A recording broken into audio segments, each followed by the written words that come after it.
I'm in my car today as per usual. I've got like a bunch of stuff back there. But today we're going to talk about why you should not be authentic and why I think that that is actually the stupidest thing that I've ever heard in my life. It's never worked out well for me, and I'm going to explain why and what you should do instead. This is the process, part of the process that has helped me lose 40 pounds over a year. Went from like being really underweight in COVID, just like very eating disordery. We don't have to go into that. And then going through recovery, gaining a ton of weight, and then just naturally letting it fall off and like having a healthier relationship with food. This is also the process that I went through to find God, to chase God, to get myself into a place where I have my own business, where I have standards, where I feel like I can walk away from things with power, with strength, but then also be soft and vulnerable at the same time and lead with love, right? None of this is authentic. None of this is authentically who I am and initially what I want to be.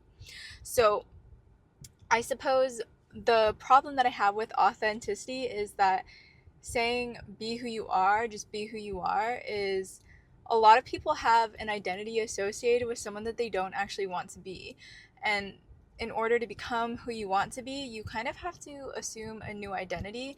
The person that you want to be, you have to actually think that you are them. There's absolutely nothing that's authentic about that, because you're not that person until you decide to be. But then as you decide to be, there's still a gap that needs to be closed for your brain to go, yes, I am that person. But as soon as you become that person as an identity in your head and you start to take action towards being that person every single day, the same actions that person would take, you turn into that person. But none of that's authentic.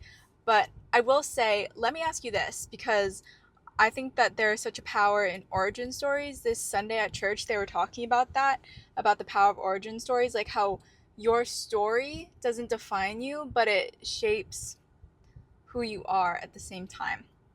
Like there are people from really great backgrounds who end up doing really bad, and people from bad backgrounds who end up doing really great, and they have different origin stories. But what matters about the origin story isn't the origin story itself, but about the meaning that people make of it.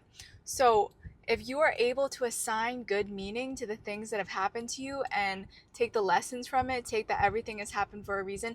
By the way, I am missing 2 nails. I literally just bought new ones. I was like moving so much stuff today and I lost / broke 3 of them. So I was like, oh my gosh, I have to get more. But I love these. They're glamnetic. Like if you are not doing like super heavy intensive stuff, they stay on for about 2 weeks. You have to like glue them on. This is so obviously not sponsored.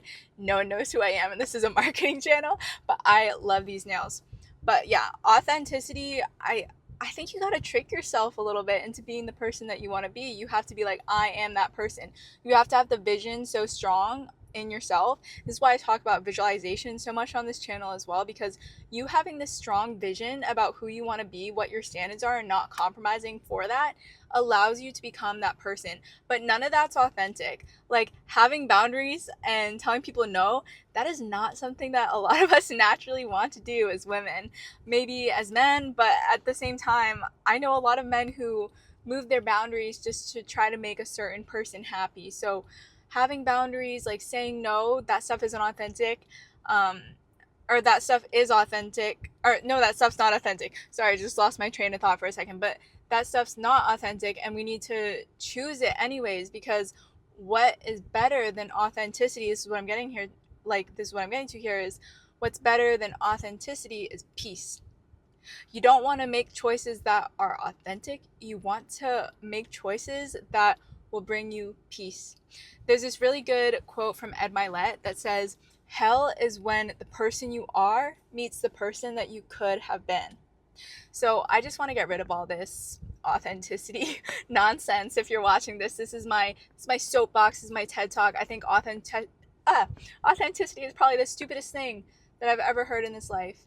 Chase peace, chase God, follow his commandments.